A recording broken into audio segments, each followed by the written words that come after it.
Good morning everyone, and welcome back to Craft Eccentricity, and I hope everyone's going to have an awesome day today. First up, just to explain, where was I on Friday? Well, I had no internet, but for the whole day actually. I think I finally got it back at about 5 or 6 o'clock, and I thought, well, I could do a video on Saturday, and then I thought, no, I'm going to go shopping instead. So that's what I did, and that's where I was.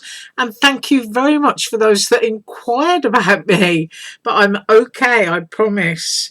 Right, so today I'm doing a DIY art bin project share, and I was sent these dies a couple of months ago, and you know, I usually get quite a few dies sent to me and I can't use them all at once. So I try to spread, you know, all the different sellers around on AliExpress and do them at different weeks and alternate them, you know. So I keep a little note, and by the end of this week, I'll be back onto KLJ UYP and KS Craft again. So, you know, that's just how I work in my craft room. So to help me today, I'm using the Surprise Creation mini slimline, which is this gorgeous torn sort of decal edge. So I'm using that one in both of my projects. I'm using Snap Click Supply, the paper from there, and that is basic grey out of print pack, and also the basic grey herbs and honey pack. Right, that was a mouthful. And for DIY art bin, I'm using the owl, and I'm just putting stuff down so that you can see it. And I'm also using the bee. And as you can see, they're paper piecing, so that now they're made up, I can basically measure them. Right, so first up is the little bumblebee, and I just think that is absolutely gorgeous, and it was so easy to make. This is the herbs and honey pack, and the yellow that I've got going on in the background is also what I decided to use for the little bee's face there. I'm going to hold it still.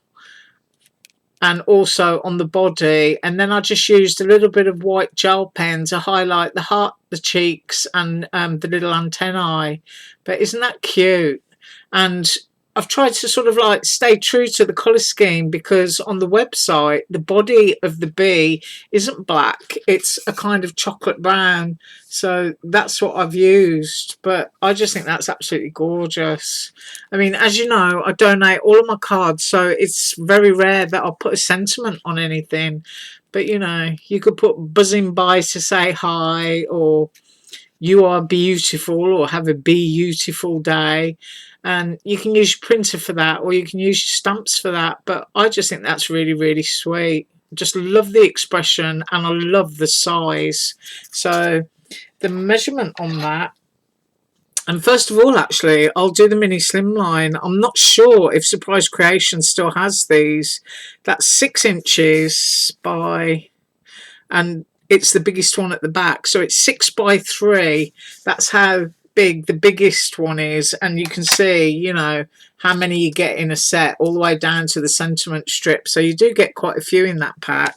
But getting on to the subject, which is the bumblebee, and it is set at a slight angle, the body. So I'm going to say, tipping it towards me, that is 3 3/4 inches, and I tried to make it according to the website. And then the antennae down to its heart, I'm going to say 3 1/4 inches. So that is the first one, and it's just wonderful. I mean, you could do that in whatever colour you wanted to. You know, it could be all sparkly bright pink if you wanted to. And talking about sparkly bright pink, and I'll move that over so that I'm not shaking my camera everywhere, is the owl, and using the same mini slimline again. This one is the basic grey bold print, and I tried to stay, you know, kind of true.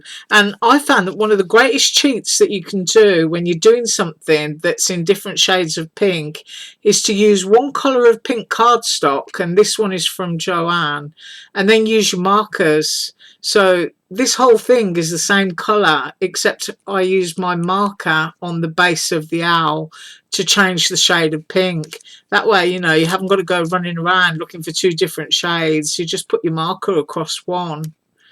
And that's what I did with that. And then I used my markers for the little feet, and to do that sort of like creamy yellow around the eyes, because owls tend to have, you know, different coloured eyes. I don't know what that bit's called.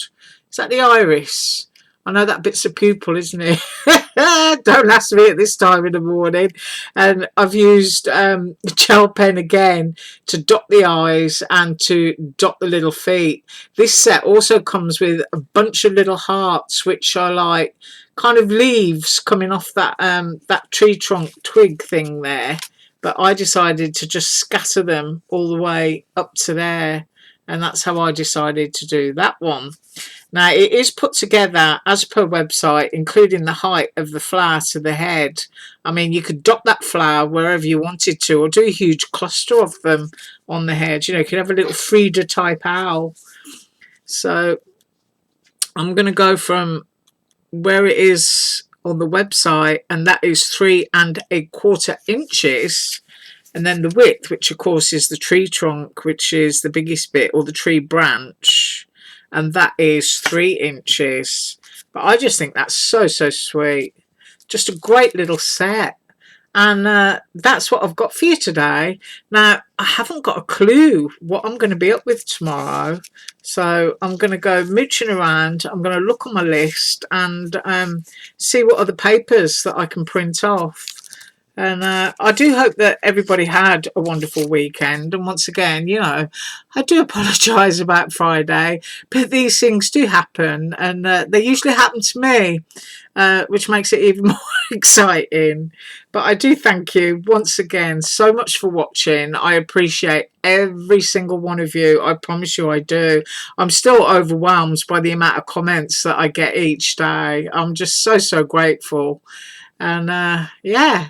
So, DIY art bin, and I will see you tomorrow. As usual, all links below. Bye.